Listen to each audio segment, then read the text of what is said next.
며칠 동안 고민만 하다 조언을 구하고자 사연을 보내봅니다. 저는 30대 중후반 여성이고요. 결혼한 지는 5년이 됐어요.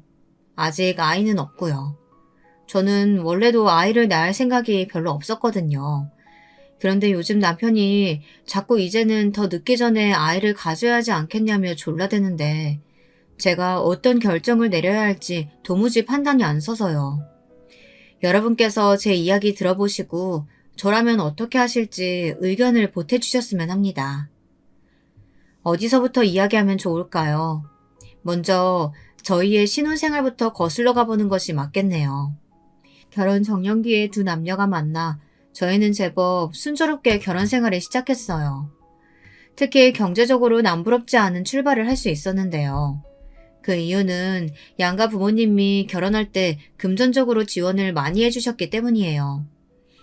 요즘은 부모 재산이 중요한 시대라고들 하잖아요. 맞는 것 같아요. 결혼할 때부터 시댁에서 큰 도움을 주신 덕에 저희는 신혼 때부터 이미 새 아파트를 대출 없이 장만할 수 있었거든요. 저희 친정에서도 그에 걸맞는 혼수를 최고급으로 넣어주셨고요. 뿐만 아니라 저희 친정에서는 여자도 조금이라도 달마다 들어오는 수입이 있어야 한다며 꼬박꼬박 월세가 들어오는 오피스텔 두 채를 제 앞으로 해주셨어요.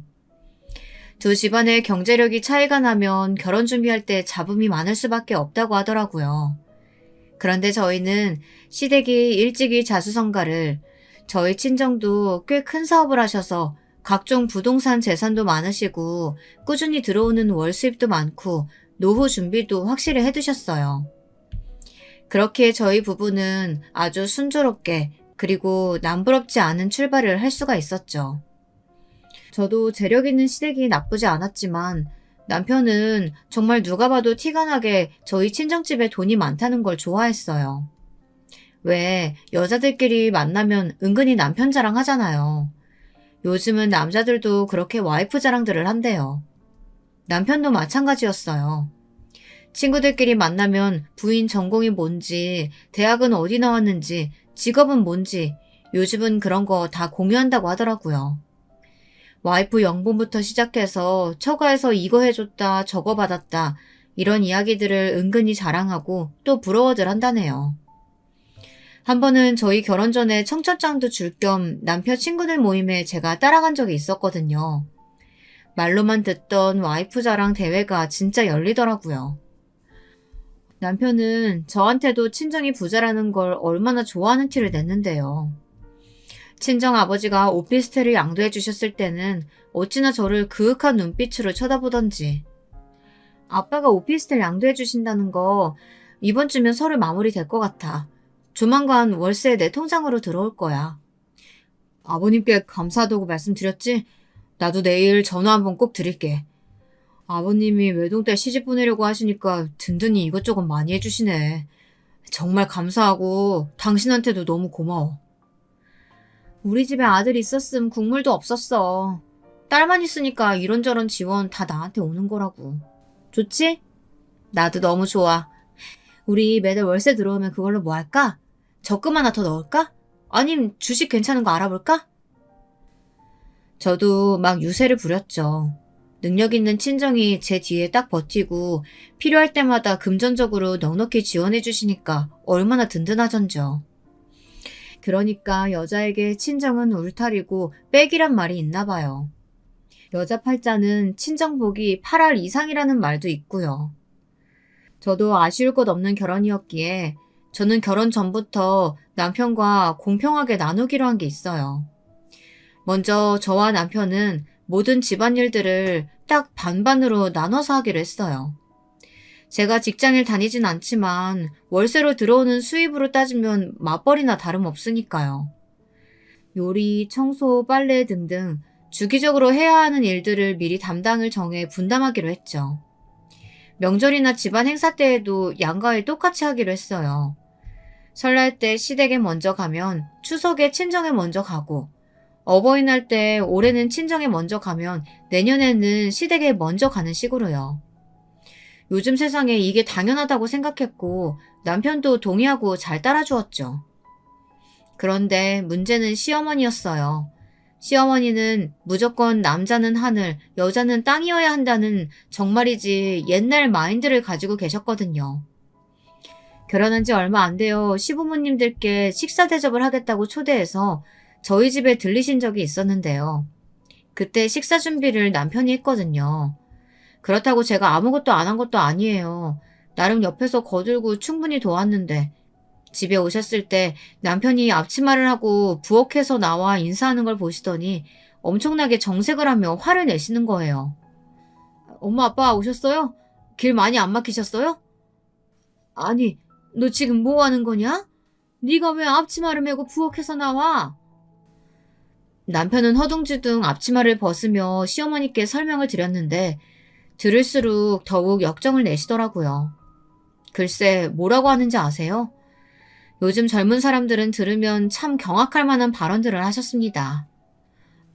엄마 아빠 드릴 음식 준비하고 있었지. 나 혼자 한 게 아니고 둘이 같이 했어. 거의 다 했어요. 아유 서서 이러지지 마시고 얼른 손 씻고 오세요. 음식 다 식어요. 아니 가만히 있어봐라. 이게 그냥 넘어갈 일이 아니야. 시부모님 모셔놓고 이게 무슨 경우 없는 짓이냐? 상차림을 왜 여자가 안 하고 남편을 시켜? 얘, 네가 한번 말해봐라. 매일 오는 것도 아니고 처음 오는 시부모님 대접하는 밥상 차리는 게 그렇게 싫어서 남편을 부엌에 들락날락하게 만드는 게 지금 잘하는 짓이고 자랑할 짓이라고 내 앞에서 이 꼴을 보이는 게냐? 정말 어이가 없었어요. 아니 시부모님 밥상은 꼭 며느리가 차려야 한다고 어디 대한민국 법전에라도 쓰여 있답니까? 황당했지만 나름 또박또박 이유를 설명해드렸죠. 그게 아니고요 어머님. 저희 친정부모님이 오실 때는 제가 나서서 음식 차려요. 오늘은 어머님 아버님 식사 이이가 직접 손수 차리고 싶다고 해서 그러자고 한 거예요. 그리고 어머님 요즘 세상에 무조건 여자만 부엌에 들어가야 한다는 법이 어디 있어요? 아무래도 부모님들 초대해서 식사 준비할 때는 평소 상차림보다 훨씬 신경 많이 쓰게 되니까 그게 혼자 하기엔 영 힘들기도 하고 그래서 둘이 같이 해야죠. 게다가 양가 부모님들이 좋아하시는 음식들도 다르시고 간을 어떻게 하는 걸 좋아하시는지는 각자가 더 잘 알지 않겠어요? 이게 다 어머님 아버님 정성껏 음식 만들어 대접해 드리려다 보니 둘이 역할을 나눠서 준비했다고 그렇게 예쁘게 봐주시면 안 될까요 어머니? 내 살다 별꼴을 다 보겠구나.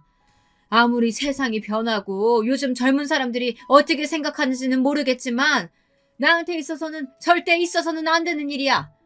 절대 네 남편 부엌에 들이지 말아라. 내 한 번만 더 이 꼴 보면 정말 가만히 있지 않을 거야. 나름 애교 섞인 말로 설명을 해드렸지만 시어머님은 들은 채도 안 하시더라고요. 저도 더 이상 말 안 하고 그냥 포기했어요. 그렇다고 앞으로 남편을 부엌에 들이지 않을 생각은 절대 없었고요. 그냥 시어머니가 뭐라고 하던지 말던지 저희가 하던 대로 제가 하고 싶은 대로 하기로 살려고 진즉부터 마음먹고 있었거든요. 그러다 보니 시어머니와는 사사건건 부딪히는 일이 많았습니다. 제가 은근히 느끼고 있는 게 하나 있었는데요. 시어머니가 은근히 저나 저희 친정에게 자격지심을 가지고 있다는 것 같다는 생각이 들었거든요. 글쎄 시어머니는 늘 저희 친정과 시댁을 비교하는 거예요. 저희 친정집이 서울의 좋은 동네에 고급 빌라인 걸 아시곤 기가 죽기 싫으셨는지 지금 너네 친정집 시세가 한 50억까지는 안 하지? 살아보니까 꼭 부자들만 그런 데를 사는 건 아니더라고. 내 친구들도 보면 사는 데는 그냥저냥 검소하고 깔끔한 동네 사는데 알고 보면 참 알짜배기 부자들이 많거든. 사실 나도 예전에 그 동네 아파트가 하나 당첨이 됐었는데 그때 분양가가 5억, 6억짜리라서 그냥 품팔기 귀찮아서 말았거든. 근데 그게 지금 20억 가까이 하잖니? 아등바등 그런 데를 살려고 하는 사람들도 있고 형편되는 사람들이 오히려 간소하게 사는 일도 많은 법이지. 이런 말을 대놓고 하시는 거예요. 또 한 번은 저희 외가에 대해서 어디서 듣고 아셨는지 너희 외가가 유명한 악기회사를 가업을 하고 있다며? 내 듣고 보니까 참 반갑지 뭐야? 내가 15년 전쯤인가? 신문에서 그 회사 사정 어려운 것 같아서 후원금 내려다가 말았잖니. 나도 어렸을 때 그 악기 배운 적도 있어서 관심이 좀 있었거든. 후원 계좌 아무리 알아봐도 찾기 어려워서 그냥 어떻게 되겠거니 하고 말았었는데 어떻게 지금은 좀 자금 사정이 괜찮아졌다고 하시니? 이런 말씀도 하셨어요. 저희 외가요? 뭐 사업이란 게 다 그렇죠. 가끔 휘청거릴 때도 있지만 생판 모르는 남의 후원금까지 받을 정도로 어려운 적은 없었을 거예요. 지금도 대기업까지는 아니지만 우리나라에서 손꼽히는 탄탄한 기업이고 저희 사촌들이 잘 물려받아서 가업을 이어가고 있고요. 제가 봤을 땐 저희 시댁도 재산 수준이나 경제력이 남들보다 높은 수준인 건 맞아요. 근데 엄밀히 따져보자면 시어머님 말처럼 유서 깊은 남들이 다 알만한 회사를 대대로 운영하는 외가에 부촌에 살고 계시는 부모님의 그래도 저희 집이 더 잘 사는 편에 속하거든요. 근데 시어머니는 그걸 받아들이기 정말 힘들어하는 거예요. 아무리 저희 친정집을 깎아내리려고 해도 제가 눈 하나 깜짝하지 않자 이번에는 작전을 바꾸신 것 같았어요. 갑자기 저희 집에 온갖 잡스러운 물건들을 퍼나르기 시작하시는 거예요. 상상도 하기 싫은 끔찍한 물건들이었습니다. 그 물건들이 대체 뭐였는지 아세요?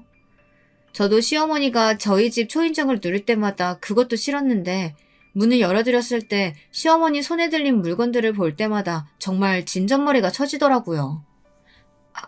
어머니 오셨어요? 오실 땐 미리 연락 좀 하고 오시라니까요. 어머, 이번엔 또 그게 뭐예요? 이건 네 형님이 아기 낳았을 적에 쓰던 천기적인데 너 나중에 아기 낳으면 쓸 일 있을까봐 가져왔어. 네? 천기적이요? 요즘 세상에 누가 그런 걸 써요, 어머니. 다 일회용 기저귀 쓰죠. 게다가 남이 오줌 싸고 똥 쌀 때 쓰던 걸 저더러 쓰라고요?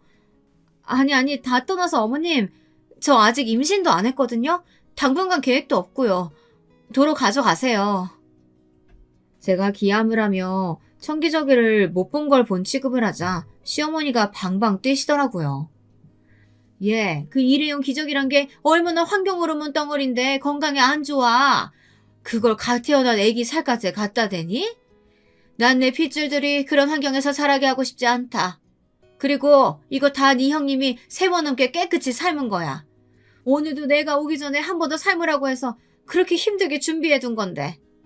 아니, 그리고 넌 여자가 한 집안에 시집을 왔으면 애를 낳아서 대를 이어야지. 무슨 애를 계획식이나 세워가지고 가지니? 당연히 가지는 거고 생기면 감사하게 남는 거지. 1년 안에 나는 우리 집안 핏줄 꼭 하나 더 태어나는 걸 봐야겠으니까 그리 알고 잘 챙겨둬라. 그날요. 남편이랑 연애하고 결혼하면서 그렇게 대판 싸운 건 그날이 처음이었어요. 싸웠다기보단 제가 일방적으로 퍼부은 꼴이지만요. 어머니 정말 왜 그러셔? 이거 봐. 어머니가 오늘 우리 집에 뭘 가지고 오셨는지 알아? 이게 뭔데? 천기저귀야, 천기저귀. 형님이 쓰시던 걸 나보고 물려쓰래. 이게 말이 된다고 생각해? 엄마도 참, 뭐 이런 걸 무겁게 들고 오셨대. 그냥 둬. 내가 내일 나가면서 버릴게. 그뿐인 줄 알아? 엊그저께는 나보고 시이모님 돌아가셨는데 그 집에서 쓰던 쇼파 가져갈 생각 없냐고 전화도 하셨었어. 그래? 가져오려고? 내가 미쳤어? 남이 쓰던 걸, 아니 친척이라고 해도 돌아가신 분이 쓰시던 걸 내가 왜 가지고 와? 내 말은 어머님이 나한테 자꾸 어디 적서놓아도 욕먹을 만한 물건들을 자꾸만 갖다 주신다는 거야. 나 정말 스트레스 받아. 왜 그러시는 거야 대체? 당신은 어머님이 왜 그러시는 거라고 생각해? 글쎄, 그래도 자기 생각해서 힘들게 가져다 주시는 거 아니야? 아니, 절대 아니지. 이건 날 무시하셔서 나는 그 정도 급의 물건 써도 되는 사람이라고 깎아내리려고 그러시는 거야. 설마 어머님이 그렇게 생각하시지 않으셨다고 하더라도 나는 어머님의 반복되는 행동이 그런 의도가 있다고밖에 안 느껴져. 그러니까 앞으로 절대 그러시지 못하게 좀 해줘. 나 정말 화나려고 그래. 알았어. 그리고 저 기저귀 당신 손으로 당장 갖다 버려. 아무튼 여자가 당당하고 편한 꼴을 못 보는 시어머니는 호시탐탐 저를 괴롭히시려는 것 같았지만 제가 눈 하나 깜빡했는 줄 아세요?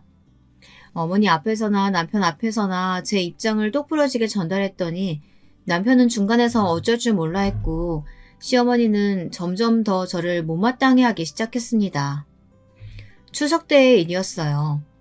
설날 때 시댁에 먼저 갔기에 추석에는 당연히 친정에 먼저 가려고 준비를 하고 있었죠.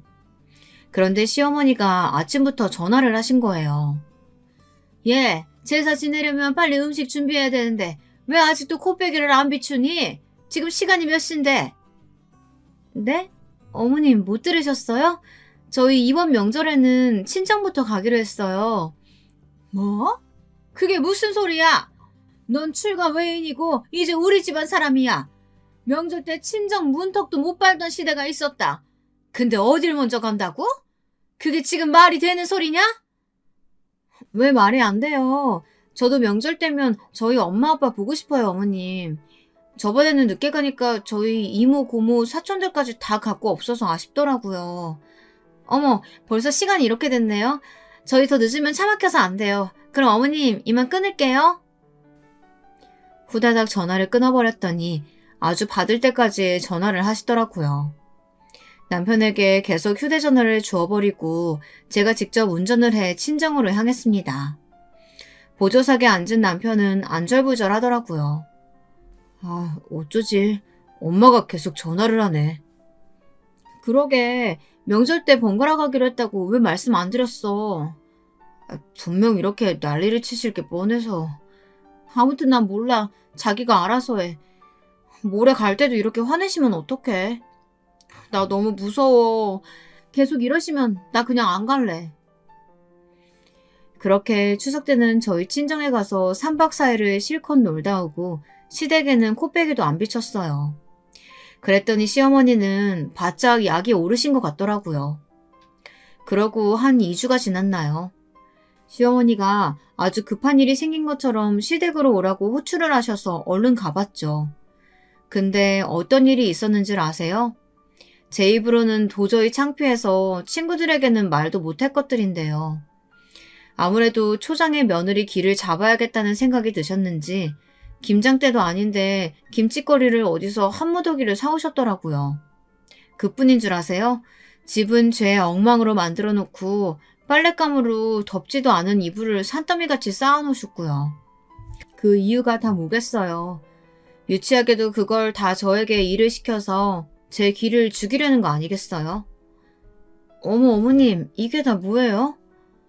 내가 오늘 하루 날 잡아서 김치도 좀 담그고 집안 대청소하려고 준비를 하고 있는데 늙어서 그런 건지 준비를 하는 것만으로도 몸살이 걸렸지 뭐냐. 네 형님 혼자만 하기에는 좀 힘들 것 같아서 내가 너도 불렀다. 둘이 좀 같이 하거라. 어머, 형님도 부르셨어요? 근데 이걸 다요? 저는 힘들어서 못할 것 같은데. 아니 그럼 누가 해? 아픈 애가 끙끙거리면서 이걸 다 해야겠냐? 그럼 몸 좀 회복하시고 다음 주에나 하시면 안 될까요? 하라면 할 것이지 젊은 애가 뭔 토를 다는 게 그렇게 많니? 아무튼 나는 병원에를 좀 다녀야겠으니까 시킨 일들 다 마무리해 놓거라.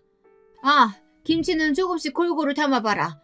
너희 아버지가 요새 막 담근 깍두기를 좋아하셔. 저 물을 깍두기 담는 데만 쓰지 말고 동치미도 좀 담궈 놓고. 그럼 나 간다. 그렇게 꽁무니를 빼버리시는 거예요. 이윽 후 형님이 도착했는데 형님은 그동안 시집살이를 얼마나 당하셨는지 놀라지도 않더라고요. 아휴, 이게 다 뭐야. 며느리 휘어잡기 또 시작하셨어. 고무장갑 어딨어? 얼른 해치우자. 어머님 고집 있으셔서 그냥 해달라고 해주는 게 몸도 마음도 편해지는 길이야. 형님, 저는 정말 힘들어서 못해요. 그러지 마시고 제가 좋은 방법이 하나 있어요. 여러분이라면 이 상황에서 어떻게 할 것 같으세요? 저는요, 당장 집에 전화를 걸었어요. 아주머니 안녕하세요. 저예요. 저 혹시 주위에 오늘 하루만 집안일 해주실 분 소개해 주실 수 있을까요? 일당은 두둑하게 쳐드릴게요. 한두 분? 아니, 세 분이 오셔도 좋을 것 같아요. 오래전부터 저희 집안 일을 봐주시던 도우미 이모에게 전화를 걸어 몇 분만 당일치기로 일할 분을 소개해달라고 했죠. 그랬더니 30분도 안 돼요. 솜씨 좋은 분들을 3분이나 보내주셨더라고요. 그 덕에 저랑 형님은 커피나 마시면서 수다를 실컷 떨고 있었어요. 그 사이 그 산더미 같은 일들도 금방 끝나더라고요. 시어머니는 저녁이 되어야 집에 돌아오셨고 들어서자마자 깜짝 놀라더라고요. 집안은 반짝반짝 광이 날 정도로 깨끗해져 있었고 각종 맛깔나게 담궈진 김치에 이불까지 깨끗하게 빨아서 다 넣어두었고요. 근데 저희는 아주 힘든 기색 하나 없이 말끔하니 이게 무슨 일인가 싶으신 것 같더라고요. 아니, 이게 다 어떻게 된 일이야? 어머님, 병원에서는 뭘 하세요? 괜찮으시대요? 몰라. 며칠 더 지켜보고 병원에 또 오래. 아니, 그나저나 이걸 진짜 너네 둘이 다 한 거냐? 혹시 사람 쓴 거 아니야? 어머, 눈썰미도 좋으셔요. 맞아요, 어머님. 제가 아주머니들 좀 불러서 도와달라고 했어요. 그렇다고 집을 비운 건 아니고요. 옆에서 하시는 거 다 지켜보고 그랬으니까 걱정 마세요. 뭐? 내가 언제 사람 부르랬냐? 너네 보고 직접 하랬지? 어머님, 제가 말씀드렸잖아요. 저 이런 일 할 줄도 모르고요. 힘들어서 못한다고요.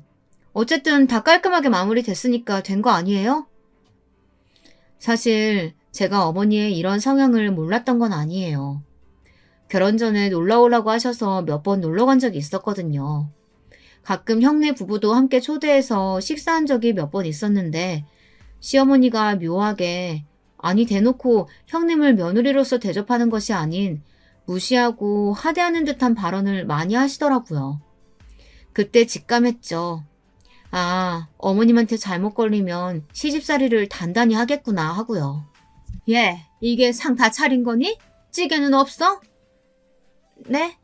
국 있어서 찌개는 따로 안 끓였는데. 너는 없는 집에서 자라서 그런 건지 애가 왜 이렇게 손이 작아? 한 집안에 큰며느리시게나 되는 애가 엄연히 찌개랑 국은 다르지? 우리 밥상에도 찌개랑 국은 따로 끓여서 냈는데 오늘따라 왜 이러니 얘가? 여러분, 100번 양보해서 이해를 해보자고 해도 유복하신 저희 부모님도 그래요. 가끔 찌개도 끓이고 국도 내고 그럴 때도 있죠. 근데 매 끼니마다 누가 찌개랑 국을 같이 끓여서 먹는데요. 거기다가요, 기껏 찌개 하나에 남의 집이 가난하니 우리 집이 부자니 들먹이는 건 정말 너무하잖아요. 근데 그뿐만이 아니었어요. 어머님은 형님을 머리끝부터 발끝까지 구박하고 또 무시하는 그 이유는 오로지 단 하나, 형님의 집안이 시댁보다 가난하다는 것이었어요. 시어머니는 은근히 저에게 형님 뒷담화를 많이 하시는 거 있죠. 글쎄 너희 형님은 내가 처음에 결혼을 반대 좀 했어. 집안이 워낙 차이가 많이 나서 말이야. 그래도 큰며느리는 좀 가풍 있는 집안에서 자란 그런 우아한 며느리 얻고 싶었는데 그 계획이 네 형님 때문에 다 물거품 돼버렸지 뭐니. 아휴 내 팔자야. 그래서일까요? 형님은 그래도 자신보다는 당당하게 시어머니에게 할 말 다 하는 저를 부러워하기도 했고 저에게 늘 지고 많은 시어머니를 고소해하기도 했죠.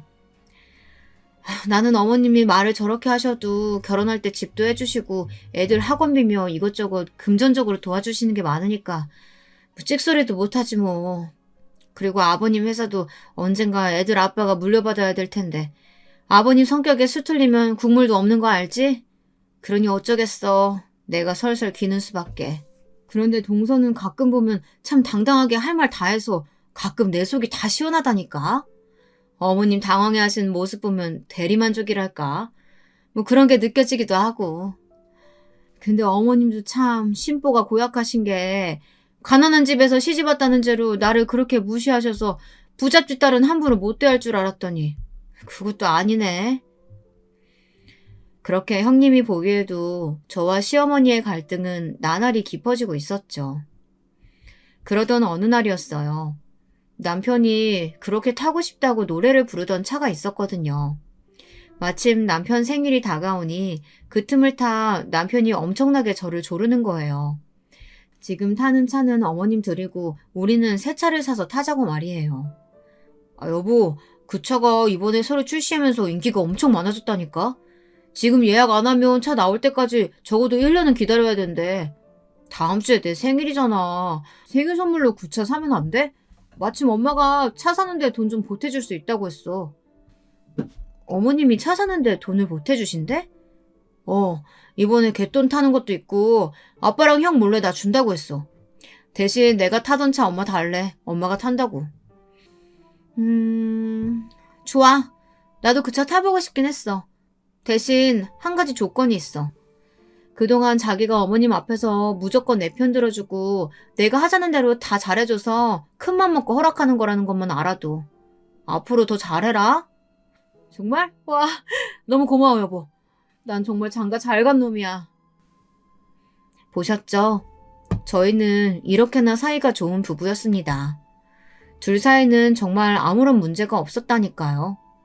그런데 문제는 시어머니가 정말 문제였습니다. 차를 사기로 결정하고 나자 시어머니께서는 득달같이 전화를 걸어 생색을 내시더라고요. 얘, 내가 차 사는데 돈 보태준다는 소리 들었니? 네, 어머니, 안녕하세요. 그럼요, 들었어요. 정말 좋아하던걸요? 넌 정말 웃기는 애다. 근데 왜 고맙다는 전화 한 통을 안 해? 그이가 이미 말씀드린 줄 알고. 감사해요, 어머니. 넌 꼭 그러더라. 애가 뭘 고마운 줄을 몰라. 하긴, 그래서 그런지 너네 친정에서도 요즘엔 통 뭘 안 주시는 눈치더라. 나처럼 반찬을 해다 주시길 하셔. 그때 오피스텔 증여해줬다고 그리 생색을 내시더니 그 이후로 콩고물 떨어주는 것도 없던 것 같던데. 그러면서 그렇게 부자티를 내더라. 어머님, 무슨 말씀을 그렇게 하세요. 암튼 제가 지금 운전 중이어서요. 이따가 다시 전화 드릴게요. 하필이면 제가 그때 누구랑 있었는 줄 아세요? 저는 정말로 운전 중이었고 그때 하필 저희 친정엄마가 옆에 타고 계셨거든요. 운전 중이라 무심코 전화를 받았는데 그런 말들을 쏟아내시는 바람에 얼마나 난감했던지 황급하게 전화를 끊어버렸던 거예요. 어머, 너희 친정어머니 왜 이러셔? 평소에도 이렇게 말하시니? 신경 쓰지 마, 엄마. 가끔 좀 이상하셔. 가만히 있어봐, 얘. 아니, 생각할수록 말을 웃기게 하시네. 그러니까 이번엔 너희 남편 차 바꾸는 걸 시어머니가 돈을 보태주시면서 친정에서 해주는 거 없다고 그렇게 말씀하시는 거 맞지? 엄마가 제대로 들은 거 맞아? 맞아. 가끔 저렇게 비교하면서 생색낼 때가 있으셔. 웃기는 양반이시네. 너 지금 타고 있는 이 차도 오래됐지? 엄마가 아빠한테 말해서 네 차도 우리가 바꿔줄게. 이 엄마가 우리 딸 기죽지 않게 벤츠로다가 하나 뽑아줄게. 어머, 이게 웬 행자야? 내가 시어머니 덕을 볼 때가 있네. 완전 좋지, 엄마. 고마워, 엄마. 내가 시댁에 톡톡히 자랑할게. 그렇게 딸 기죽는 꼴은 절대 못 보시는 저희 친정부모님은 저에게 벤츠를 사주기로 하셨어요. 남편이요? 또 엄청 좋아했죠. 역시 장모님 장인어른이 통이 크시다니까. 나도 못 타본 벤츠를. 부럽다, 자기야. 그럼 우리 엄마 아빠가 누군데. 자기 타던 차는 어머님이 타시기로 했다며? 내가 내일 전화 드려서 가져가시라고 할게. 마침 아까 전화하셨는데 운전 중이라 길게 통화 못했거든. 저는 평소에 시어머니에게는 정말 전화를 안 하는 편이거든요. 괜히 전화 드려봐야 맨날 욕이나 얻어먹고 듣기 싫은 말만 듣고요. 그런데 웬일로 안 하던 짓을 하려는 이유는 저도 저희 친정 부모님 자랑도 하고 생색도 좀 내야 하지 않겠어요? 신나서 전화를 걸었죠. 어머님, 저예요. 바쁘세요? 어제 통화를 길게 못해서 다시 전화드렸어요. 네가 웬일이냐? 그렇게 버릇없이 끊어놓고선 생전 전화 한번 다시 하는 일이 없더니. 드릴 말씀도 있고 해서요. 어머님이 저희 타던 차 가져가신다고 하셨죠? 오늘 가져가시면 해서요. 오늘 당장? 왜? 저희 아파트가 등록할 수 있는 차가 딱 2대거든요. 근데 오늘 제 차가 새로 나와서 그걸 등록하려면 그 이 차를 어머님이 가져가셔야 할 것 같아요. 갑자기 네가 새 차를 뽑았어? 무슨 돈으로? 너 네 남편 닥달해서 너도 새 차 사달라고 한 거야? 아니요. 그럴 리가요. 저희 친정에서 사주셨어요. 저 기죽지 말라고 벤츠로다가요. 저희 친정에서는 차값 보태주신 게 아니라 아예 사주신 거예요, 어머님. 하도 저희 친정에게 아무것도 안 해주시는 것처럼 말씀하시는데 이렇게 저한테 자주자주 좋은 것 해주시는 분들이에요. 그렇게 말씀하시니까 좀 서운하더라고요. 니네 친정에서 간만에 뭘 좀 해준 거 가지고 생색은. 아니 그건 그렇고 그렇다고 이 삼복더위에 시어머니를 차 가지러 오라가라 해? 새로 나온 제 차도 오늘 저희 집 앞에서 받기로 했어요. 제가 집 비우면 안 되잖아요. 그럼 어머니 오늘 못 오시면 그냥 제가 주말에 그이한테 가져다 드리라고 할게요. 어머머, 내 정신 좀 봐. 찌개 올려둔 거 타는 소리 나네요. 어머님, 저 그럼 끊을게요. 그렇게 제 할 말만 하고 전화를 뚝 끊어버렸어요. 어찌나 고소하고 기분이 좋던지 다음번에 형님을 만나면 이 에피소드도 꼭 들려드림 좋아하시겠다 생각하고 있었죠. 그렇게 몇 시간이 흘렀을까요? 드디어 제 차가 도착했다는 전화가 왔더라고요. 얼른 대충 걸쳐 입고 차를 받으러 나갔죠. 그런데 아파트 공동 현관에 나가려는 순간 벼랑간 시어머니가 나타나신 거예요. 예, 너 마침 잘 만났다. 내가 도저히 참을 수가 없어서 너네 집으로 직접 가는 길이었어. 근데 너 어디 가니? 아, 어머니, 제 차가 지금 막 도착했다고 해서 받으러 가는 길이었어요. 아, 그래? 마침 잘 됐다. 네 주제에 무슨 벤츠야?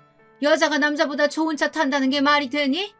아범이 준다는 헌차 앞으로 네가 타라. 벤츠는 내가 가져가서 타야겠다. 내 차랑 바꿔. 시어머니는 마침 도착한 차 앞으로 달려가서 강제로 차 문을 확 여는 게 아니겠어요.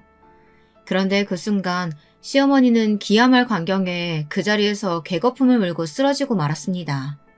에그민아, 아유 깜짝이야. 사돈 양반이 어떻게 여기에. 그 차에는 저희 친정아버지가 타고 계셨던 겁니다. 아버지 딴에는 차가 제대로 잘 나왔는지 한번 같이 살펴보기도 하고 싶었고 엄마한테 시어머니 전화통화를 들었던 이야기를 듣기도 해서 제가 어떻게 지내고 있나 겸사겸사 와보셨던 거라고 해요. 근데 그런 꼴을 보게 되었다니. 게다가 아버지는 시어머니가 저에게 하는 말을 다 듣고 화가 단단히 나셨더라고요. 안녕하세요, 사부인. 뜻밖의 계기로 이렇게 오랜만에 뵙습니다. 그간 잘 지내셨죠? 아이고, 제가 집에서 막 달려나와서 차림이 말이 아닌데. 예, 잘 지냈습니다. 사돈께서도 별일 없으셨죠? 별일이 없었는데 앞으로 별일이 생길 수도 있다는 생각이 듭니다. 자, 여기서 이러지 마시고 올라가셔서 차라도 한잔 하시죠. 아빠는 의미심장한 말을 남기며 집으로 향했습니다. 제가 간단한 과일과 차를 내오자 아버지는 입을 여섰습니다. 시어머니요, 완전히 가시벙석에 앉은 모양이셨죠. 제가 아까 본의 아니게 사부인께서 하시는 말씀 다 들었습니다만 제가 사부인을 자주 뵌 것은 아니지만 그래도 교양도 있으시고 기품도 있으신 것 같아 참 좋게 봤었어요. 오늘 제가 갑작스럽게 보게 된 모습은 정말 당황스럽네요. 참 속이 상하더군요. 원래 이렇게 저희 딸한테 막무가내로 대하셨습니까? 아버지가 점잖게 조목조목 따지기 시작하니 시어머니 얼굴빛이 빠르게 변하더라고요. 아니, 뭘 어떻게 들으셨는지는 모르겠지만 오해입니다. 따님을 어찌나 똑부러지게 키우셨는지. 얘가 제 말에 눈 하나 깜짝하는 애도 아니에요. 아까는 전화로 버릇없이 자기 할 말만 하고 끊길래 흥분해서 달려오는 바람에. 아무리 흥분을 하셨어도 경우는 지키셔야죠. 원래 윗사람이라는 게 아랫사람이 경거망동한다고 해서 똑같이 행동하면 격이 떨어지는 법입니다. 사회적 지위도 있으시고 아들 며느리 손자까지 주위에 보는 눈도 많은데 사랑스러운 막내 며느리를 그렇게 대하셔야 되겠습니까? 시어머니는 도저히 안 되겠다 싶었는지 적반하장으로 나오기 시작했습니다. 사랑스러운 막내 며느리요? 얘가 얼마나 부잣집 친정 믿고 남편을 우습게 보고 시댁을 만만히 여기는 줄 아세요? 참 웃기지도 않아요. 맨날 친정에서 이거 해줬다 저거 해줬다 자랑만 하는데 원래 친정에서 그 정도는 시댁에서 우리 딸 좀 잘 봐주십사 하는 마음으로 그렇게 다 해주는 거 아닌가요? 딸 가진 죄인이라는 말도 있잖아요. 시어머니의 경악스러운 태도와 말에 아버지는 정말로 화가 단단히 난 것 같았습니다. 평소 무슨 일이 있어도 평정심을 잃지 않으셨고 엄마나 저한테도 큰 소리 한 번 낸 적 없으셨는데 아버지는 다소 격앙된 목소리로 말을 이어나가기 시작하셨어요. 지금 딸 가진 죄인이라고 하셨습니까? 이거 참 유감입니다. 저는 저희 딸을 죄인으로서 취급하는 것이 아니라 귀인으로 대하는 것과 사돈을 맺고 싶었는데 말이죠. 그간 제가 딸을 독립시키고도 지원을 아끼지 않았던 것은 저희 딸이 복덩이여서지 무슨 딸로 태어난 죗값을 치르기 위해서가 아니었단 말입니다. 그렇게 말씀하시니 저도 사람인지라 참 서운한 마음이 듭니다. 현재까지 박서방에게 지원하고 있던 모든 것 중단하고 또 앞으로 증여하기로 마음먹었던 것들도 다 없던 일로 하겠습니다. 방금 저희 집안에게 아주 큰 실수하셨다는 것만 알아두셨으면 좋겠네요.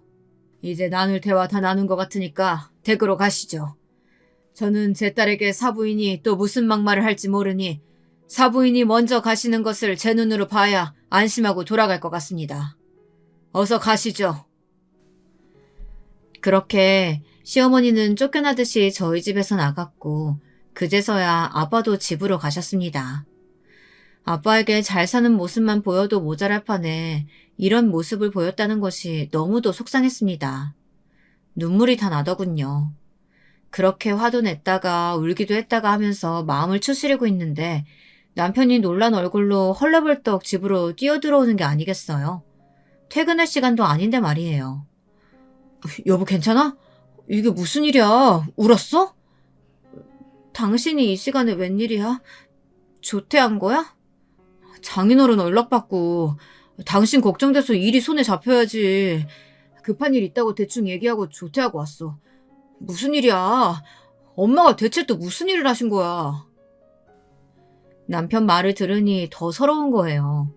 엉엉 울면서 어머님이 내 벤츠를 빼앗아 가려고 하시다가 궁지에 몰리자 하신 막말들을 막 읊어줬어요. 남편의 얼굴이 하얗게 질리더라고요. 정말 미안해. 내가 뭐라고 할 말이 없다. 장인어른께도 너무 죄송하고. 나는 정말이지. 내가 뭘 잘못했는지 모르겠어. 솔직히 나 같은 며느리가 어딨어? 나 시집 오기 전에 소개팅이며 선짜리며 정말 많이 들어왔었어. 집안이 좋은 것도 정말 많았고 남자들 직업도 하나같이 변호사, 의사, 회계사 이런 사자 달린 직업들 뿐이었다고. 근데 난 당신을 선택했어. 오로지 당신을 사랑했다는 이유만으로 당신을 선택했고 우리 부모님도 그런 당신과 나를 적극적으로 지지해 주셨어. 근데 이게 다 뭐야? 내가 뭘 잘못했어? 내가 왜 어머님께 이런 수모를 겪어야 돼? 당신 잘못 없어. 다 내 잘못이야.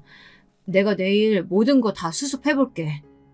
사실 시댁에 시시콜콜 말하진 않았지만 친정에서는 앞으로도 지원해주겠다고 하셨던 게 정말 많았어요. 조만간 절차가 마무리되는 대로 현금 10억 원을 상속해 주시기로 했었죠. 그 다음 순서로 소형 상가도 하나 증여해 주시기로 했었는데 아버지는 그걸 다 취소해 버리셨어요. 시어머니가 저를 막대하는 것을 목격하신 그날 아빠는 남편에게 전화를 걸어 이렇게 이야기하셨다고 해요. 그랬더니 남편이 그렇게 조퇴까지 하고 헐레벌떡 뛰어온 것이었어요. 내가 자네에게 한 번에 상속해주지 않았던 이유는 우리나라 상속법이 워낙 까다롭고 세금이 어마어마하기도 한 이유도 컸었지만 어쨌든 젊은 사람들에게 한꺼번에 모든 걸 다 쉽게 주기보단 차근차근 자리 잡아나가는 걸 보고 싶기도 해서였네. 근데 그 모든 걸 자네 어머니께서 물거품으로 만들어버리셨어. 내가 그동안 자네 만나서 한 얘기들이나 내 딸에게 전해들은 이야기 통해서 앞으로 현금으로 때마다 10억씩 그리고 준비되는 대로 소형 상가들도 차례로 증여해주기로 했던 거 짐작하고 있었겠지?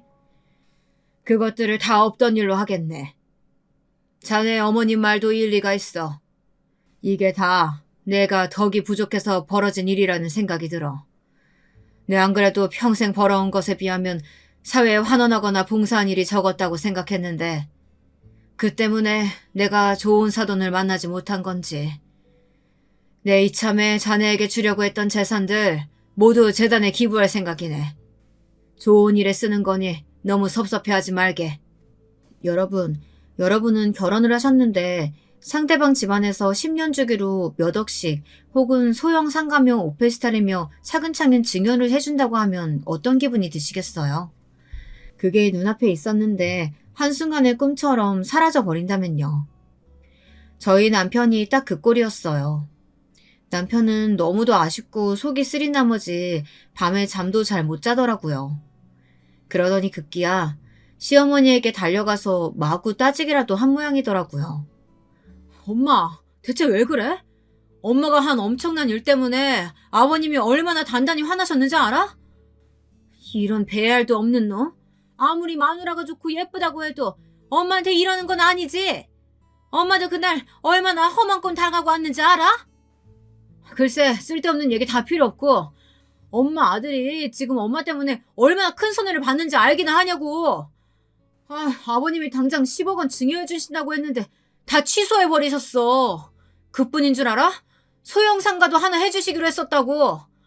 아버님 재산이 얼마나 많은데 그 집 아들도 없어서 가만히 있으면 10년에 한 번꼴로 그 큰 재산이 탁탁 들어오게 되어 있는 건데 황금알을 낳는 거위의 배를 갈라도 유분수지.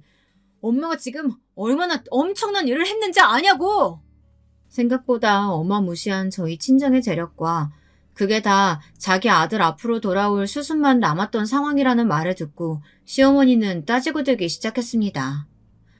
네가 턱 말을 안 하는데 그걸 내가 어떻게 다 아냐. 그리고 뭐 그렇다고 해서 내가 이 나이에 며느리가 나 그렇게 무시하는데 참고 살아야 된다는 거냐? 니네 시아버지도 참 그릇이 작다. 남자가 돼가지고 한 입으로 두 말 하는 것도 아니고 준다고 했다가 뺏는다고 했다가 병복하는 게 누굴 약 올리는 거냐?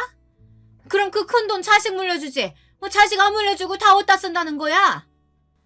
기부한대 기부. 엄마 같은 사도 만난 것도 다 자기가 덕이 부족해서 그런 것 같다고 이참에 아시는 재단에 다 기부해버릴 거라고 하시더라. 벌써 1억은 미리 납부하셨어. 이거 봐. 기부증서 보여? 내가 이거 엄마 보여주려고 이렇게 가지고 왔어.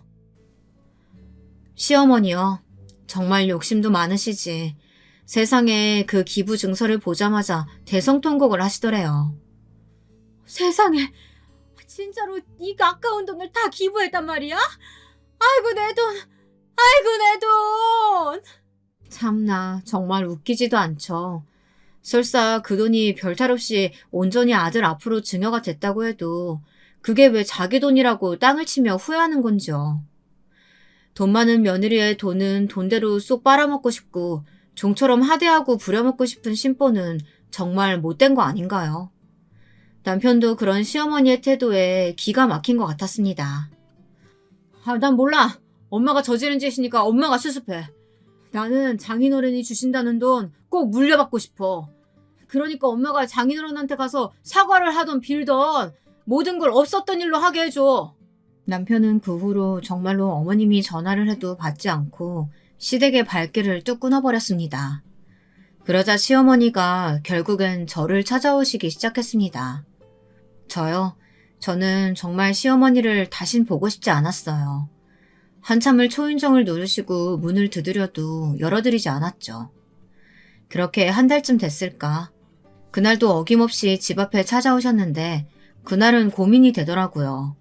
문을 열어드릴까 말까 고민하다가 뭐라고 하실지 드러나 보자는 생각에 문을 열어드렸어요. 어머님은 오늘도 맥없이 돌아가야 하나 싶었는데 뜻밖의 수학에 반색을 하면서 들어오셨죠. 이전과는 확연히 달라진 태도였어요. 문 열어줘서 고맙구나. 내가 이렇게 여러 날 너네 집 문을 두드린 건 사과하려고 온 거야. 정말로 미안하다. 사돈어른께서 그렇게 깊은 뜻이 있는 줄도 모르고 내가 정말 경솔했다. 일단 들어오세요, 어머니. 앉아서 대화 나눠요. 그래, 고맙다. 고마워. 오랜만에 본 시어머니는 그간 마음고생을 좀 하셔서 그런지 꽤 수척해진 모습이었어요. 알고 보니까 시아버지도 이 사실을 모두 알고 어머님에게 아들 며느리 이혼하면 당신도 이혼당할 줄 알라고 아주 난리를 치신 모양이더라고요. 저는 시어머니에게 제 생각을 차분하게 말씀드렸어요. 어머니, 저는 어머님이 바라시는 남편과 시댁을 하늘로 생각하고 섬기는 그런 며느리는 못 될 것 같아요. 보셔서 아시겠지만 저희 집 분위기부터가 아버지가 절대 엄마나 저를 함부로 대하지 않으셨어요. 저는요, 어렸을 때부터 힘든 집안일은 엄마를 시키기보단 아버지가 직접 나서서 하시는 걸 더 많이 보고 자랐고요. 저희 할머니, 할아버지도 엄마를 귀하게 대접해 주시기만 하셨지 막 시집살이 시킨다거나 하는 일도 절대 없으셨어요. 만약 그런 일이 있으셨다면 지금 그이가 그러하듯이 저희 아버지도 가만히 있지 않으셨을 거예요. 제가 할 도리를 다 하지 않겠다는 게 아니에요. 저는 앞으로도 제가 그이의 아내로서 또 며느리로서 해야 하는 일들은 다 할 거예요. 그치만 죄인처럼 노예처럼 어머님이 어떤 말을 하시던 감내하는 일은 없을 거예요. 그래야지. 당연히 그래야지. 네 말이 다 맞다. 네 말이 다 맞는 말이야. 그럼 지금껏 내가 한 모든 일들 다 용서해 주는 거냐? 용서하고 말고 할 게 뭐가 있겠어요. 저에게는 앞으로 안 그러시면 되죠. 그런데 하나, 저희 부모님께는 꼭 사과해 주셨으면 좋겠어요. 알겠다. 알겠어. 그렇게 시어머니는 울면서 집에 돌아갔고 며칠을 망설이는 것 같더라고요. 고민이 되셨겠죠. 평생을 남자는 하늘, 여자는 땅이라는 생각을 가지고 살아오신 분이 사돈에게 고개를 숙여야 한다는 것이 얼마나 자존심이 상하셨겠어요. 그러더니 작심하고 저희 친정 부모님께 찾아가서 사과를 했다고 합니다. 제가 못난 마음 먹고 복덩이 같은 며느리 몰라보고 이렇게 큰 잘못을 했습니다. 귀한 자식 믿고 보내주셨는데 험한 꼴 보시게 해서 정말 죄송합니다. 앞으로는 이런 일 없게 딸처럼 귀하게 대하면서 살아보려고 합니다. 부디 노여움 푸시고 저희 아들에게도 말을 꼭 좀 전달해 주세요. 그렇게 시어머니의 사과를 끝으로 불거졌던 갈등은 어느 정도 수습이 되었습니다. 제가 이번에 깨달은 게 하나 있어요. 친정 유산이 워낙 많다 보니 언제든 이혼해도 잘 살 수 있다는 생각에 시댁 식구들에게 거리낄 게 없이 당당하게 사라지더라고요.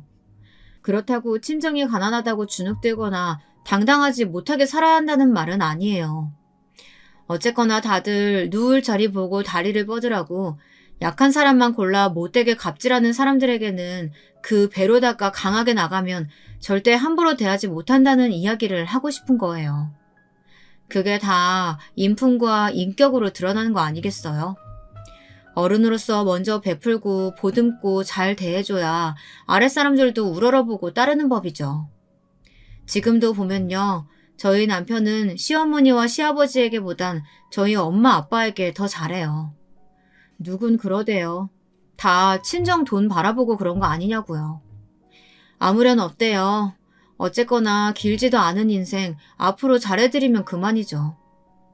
이렇게 마음이 편해지고 보니 제 얼굴도 참 좋아졌나 봐요. 동기 모임 나가면 친구들이 그러대요. 동창들 중에 보면 얘 팔자가 제일 좋은 것 같아. 우리 학교 다닐 때 보면 공부 잘하는 애 예쁜 애 얼마나 많았니? 근데 지금 보면 봐봐라. 결국 집안 좋은 애가 제일 잘 살잖아. 나이 들고 보니까 예쁨도 퇴색되기 마련이고 똑똑한 애들도 시집가서 애 낳고 가정주부 되면 그냥 평범한 아줌마고. 근데 얘 봐라. 시댁 스트레스 없어. 남편 잘해. 돈 있어. 근심 걱정 없어. 그렇게 잘 가꿔서 그런지 피부도 반딱반딱 윤이 나면서 얼마나 보기에 좋니? 너 요즘 예뻐졌어. 그래서일까요? 남편이 은근히 저를 요새 못살게 군다니까요. 저는 원래 아기 생각이 없는데 그렇게 저를 꼬시면서요. 자기야, 우리도 얼른 애기 낳으면 안 돼? 난 정말 자기 닮은 딸 낳고 싶어. 애 키우는데도 체력이 중요하다는데 한 살이라도 젊을 때 빨리 낳는 게 좋대. 어떻게 오늘 당장 실행해? 난 싫다니까. 자기야. 난 정말 최고 부인 만나서 결혼했는데 딱 하나 자식만 낳으면 소원이 없겠단 말이야. 자기야, 이리 와봐, 응? 이렇게 날마다 저를 졸라대니 저도 은근히 마음이 흔들리기도 하는데 여러분들이라면 어떻게 하시겠어요? 아이를 한번 가져보는 것도 좋겠다 싶으신가요? 저도 제 아이에게 복을 주는 부모가 되고 싶은데 저도 그럴 수 있을까요? 여러분의 판단을 한번 기다려 보겠습니다. 제 긴 이야기는 여기까지입니다. 소중한 시간 내어 들어주셔서 감사합니다.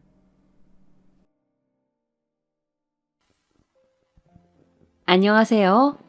저는 지방에 살고 있는 60대 여자입니다. 남편과 귀농하여 산 지도 어언 8년이 다 되어 가네요. 시골에 있으니 해가 빨리 떨어져 저녁이면 밥 먹고 유튜브 사연을 보면서 울고 웃고 하는 게 소소한 재미가 있더라고요.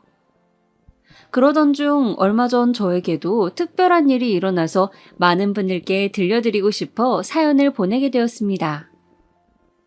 거의 40여 년 전으로 거슬러 올라가야 하니 조금 긴 이야기가 될 수도 있겠네요. 그럼 시작하겠습니다.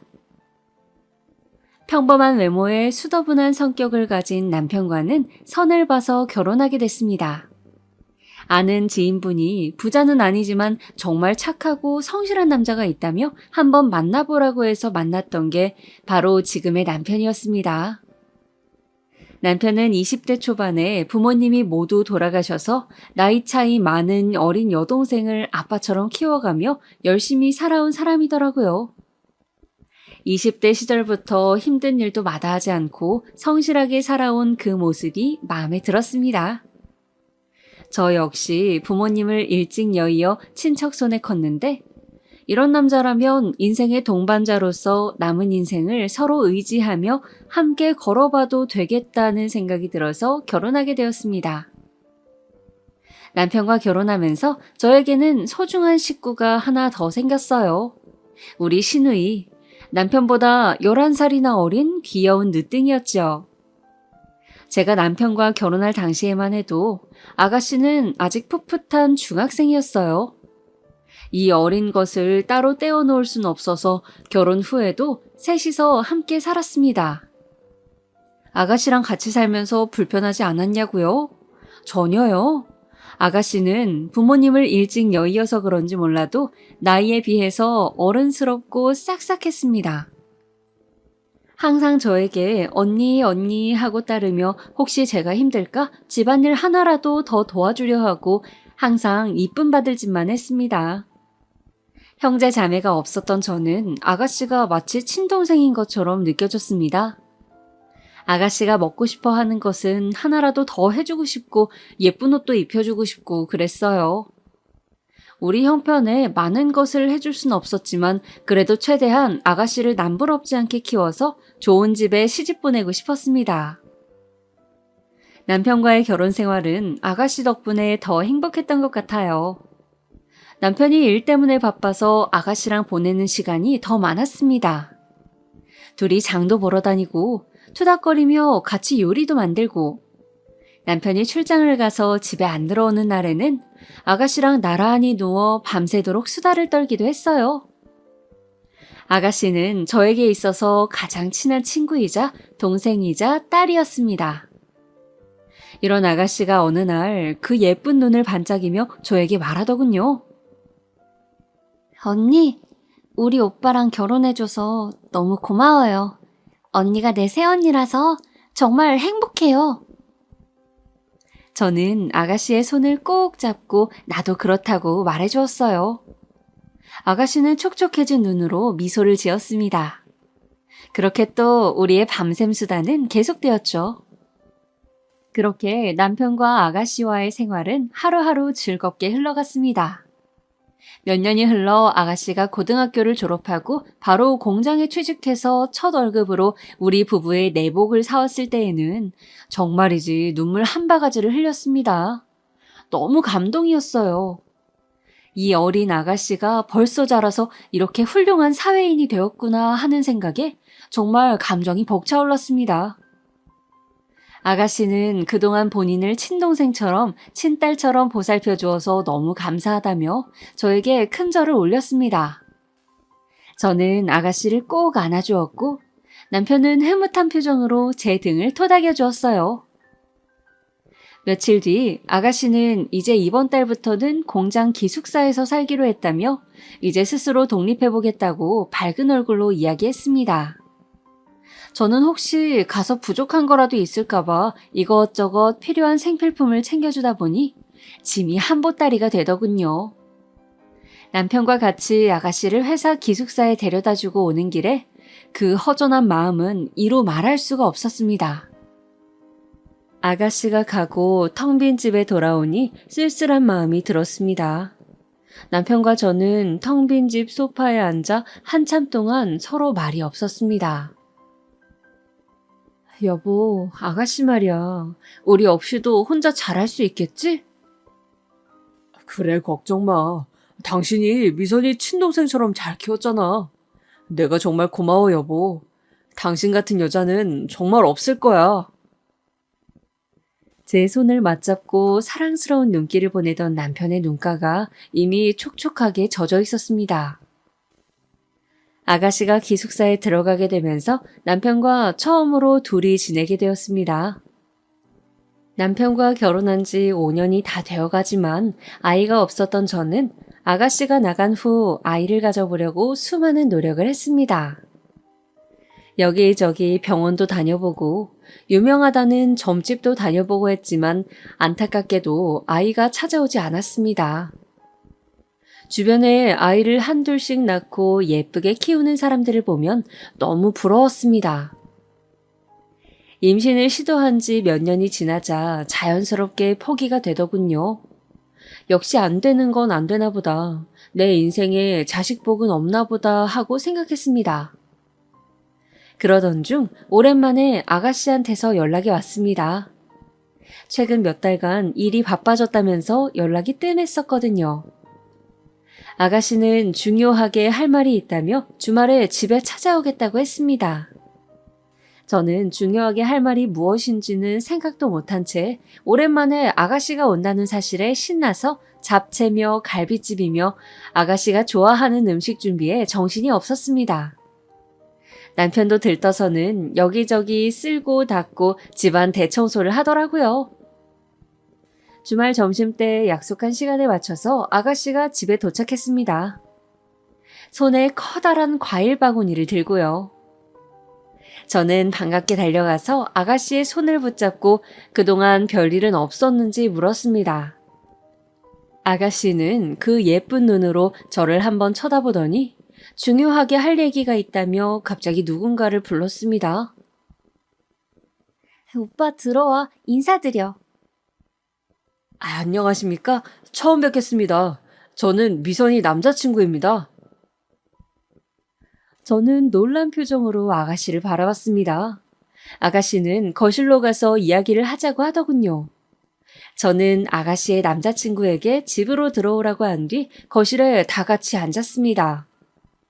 아가씨가 거실에 앉기 전 외투를 벗었는데 글쎄 그 조그마한 몸에 배가 불룩하게 나와 있는 거 아니겠어요? 아가씨가 앉아서 배를 쓰다듬으며 말했습니다. 남자친구 아이를 임신했다고요. 벌써 5개월이 됐답니다.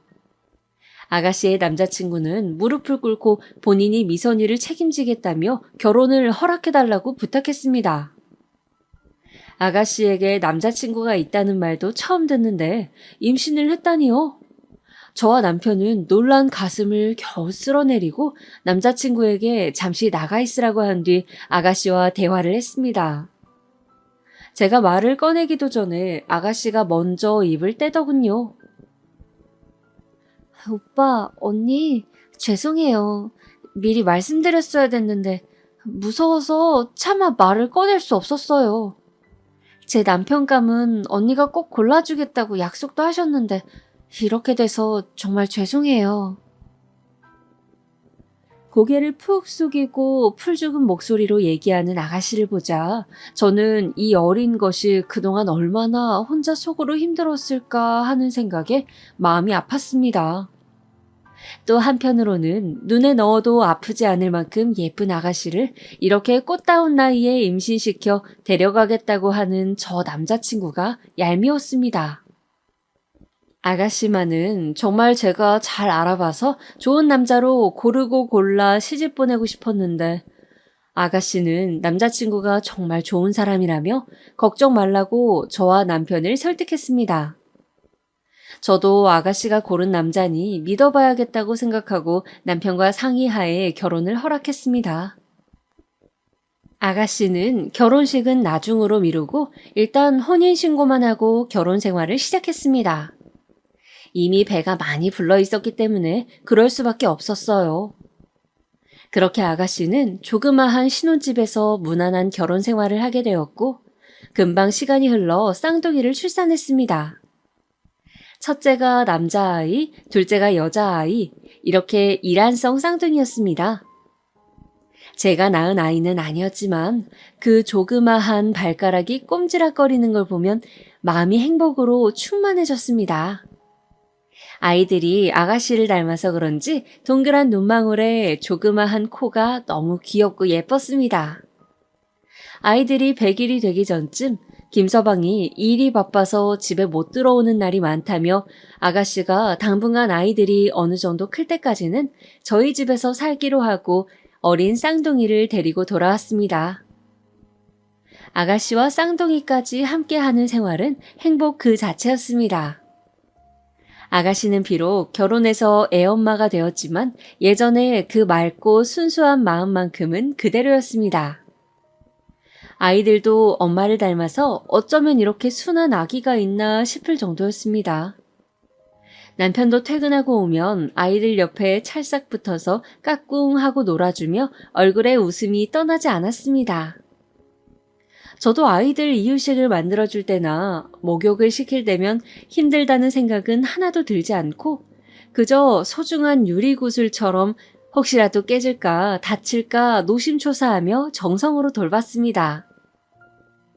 그런데 우리 아가씨 그 착한 심성은 어디 안 가는지 제가 애들을 데리고 재우려고 앉기만 하면 언니, 제가 재울게요. 이리 주세요.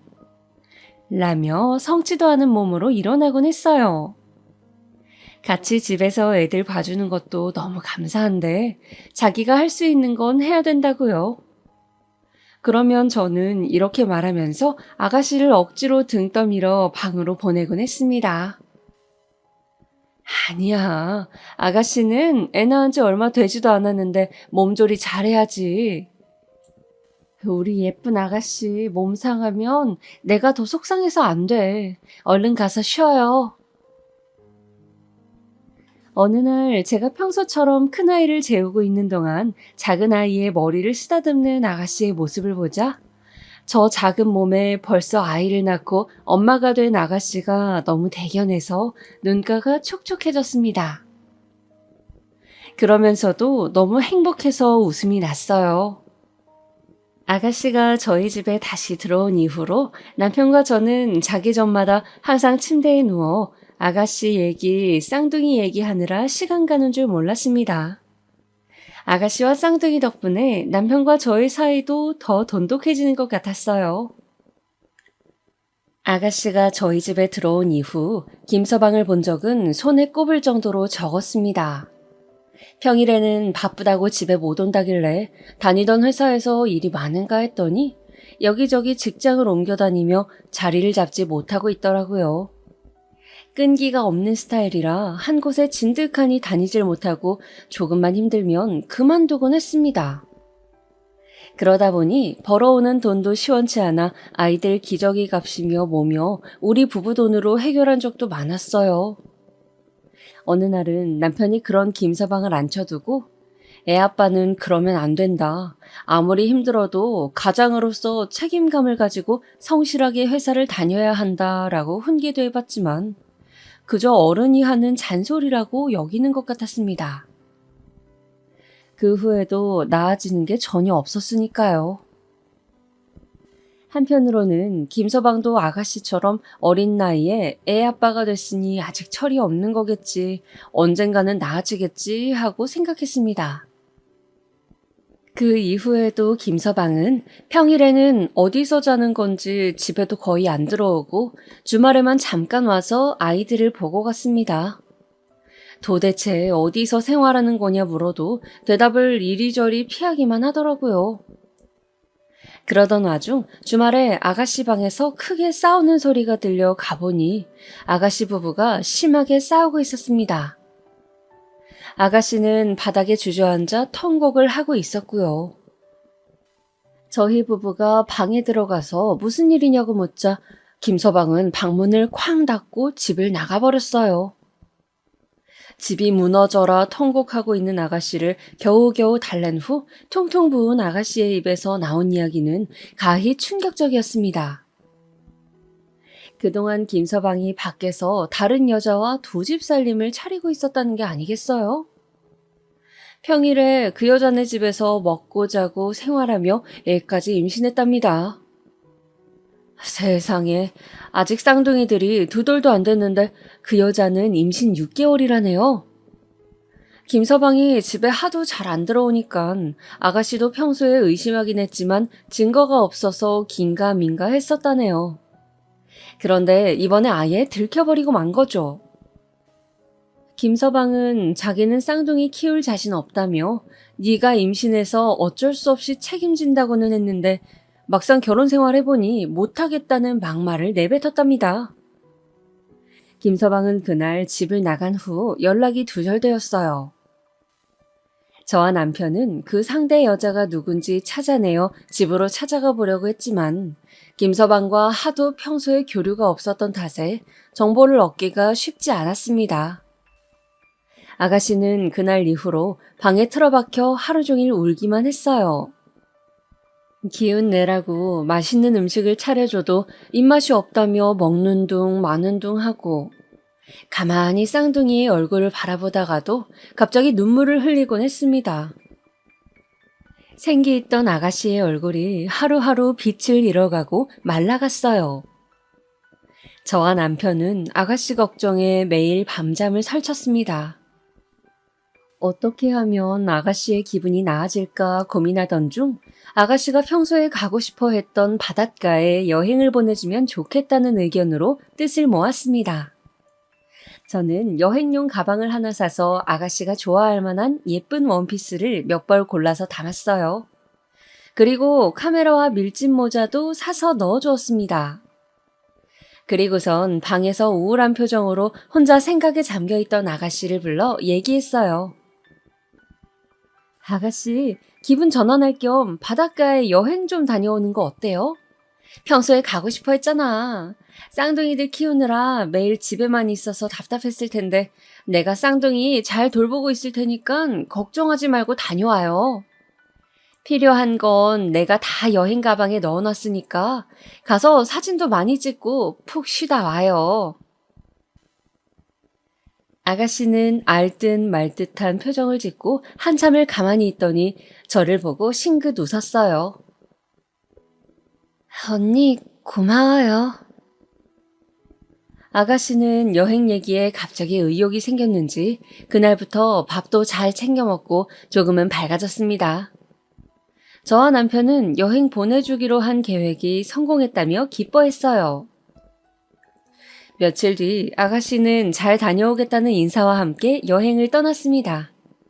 저는 장난감을 가지고 놀고 있는 쌍둥이들에게 가서 말했습니다.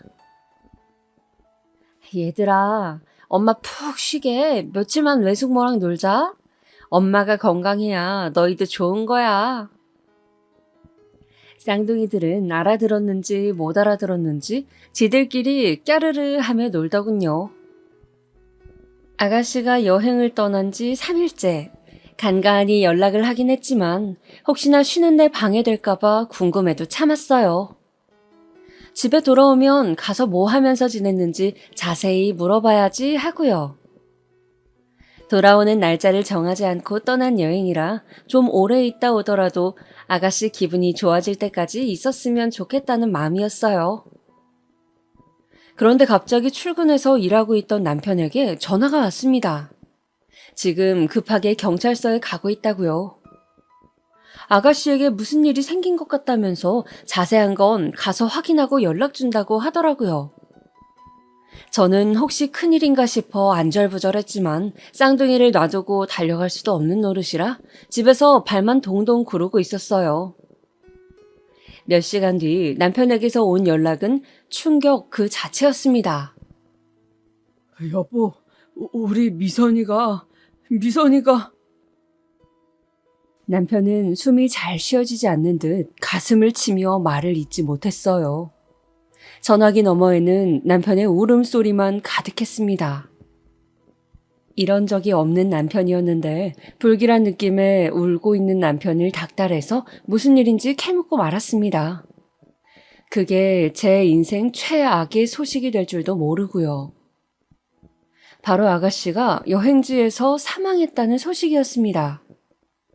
숙소에서 혼자 목숨을 끊었다네요. 저는 남편의 얘기가 믿기지 않아 몇 번이고 그게 사실인지 물었지만 남편의 대답은 같았습니다. 사실이라고요.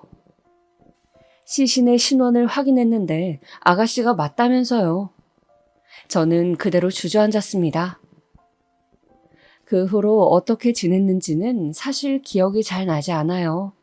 사람이 너무 슬프면 기억을 잃는다는데 그게 무슨 말인지 알 것 같았습니다. 저와 남편은 조용히 장례식을 준비했습니다. 그 천하의 몹쓸 놈은 장례식 자리에도 나타나질 않더군요. 어떻게 사람의 탈을 쓰고 그럴 수가 있는지 언젠가는 꼭 천벌을 받길 기도했습니다. 우리 사랑스러운 아가씨, 쓸쓸하게 혼자 저 세상 가게 만들어 놓고 뻔뻔하게 살고 있는 그놈을 용서할 수 없었습니다. 장례식이 끝난 후 집에 와서 쌍둥이를 재우고 있는데 눈물이 왈칵 쏟아졌습니다. 얼마나 힘들었으면 이 예쁜 아이들을 둘이나 놓고 갈 생각을 했을까. 아가씨를 조금 더 챙겨주지 못했던 게 후회되었습니다. 남편은 여행을 보내줬던 게 잘못이었다며 매일매일 스스로를 자책하고 슬퍼했습니다. 아가씨의 장례식 이후 눈물이 마를 날이 없었습니다. 매일 밤 자기 전에 아가씨 얘기, 쌍둥이 얘기로 웃음꽃을 피우던 저희 부부는 이제 아무 말 없이 서로에게 이불을 덮어주는 것밖에 할 수 없었습니다. 아가씨가 떠난 이후로 집안의 공기가 차갑게 변해버렸어요. 이렇게 한동안 힘든 시간을 보낸 이후 아가씨의 유품을 정리하다 보니 여행 갈 때 들려보냈던 카메라가 있더라고요. 혹시나 아가씨의 얼굴이 찍혀있지 않을까 하는 마음에 사진관에 맡겼습니다. 필름을 현상에서 받아보니 얼굴은 안 찍혀 있었지만 아가씨가 마지막에 바라봤던 바다 사진이 찍혀 있더라고요. 이 바다를 바라보며 무슨 생각을 했을까 하며 가슴이 아파왔습니다. 이 바다 사진은 나중에 쌍둥이들 크면 줘야겠다고 생각하고 조그마한 상자에 소중히 넣어두었습니다. 장례식이 끝난 지 한참이 지난 후에도 김서방은 연락이 없더군요. 쌍둥이들 키울 자신이 없다더니 이렇게 나몰라라 하는 건가 봅니다.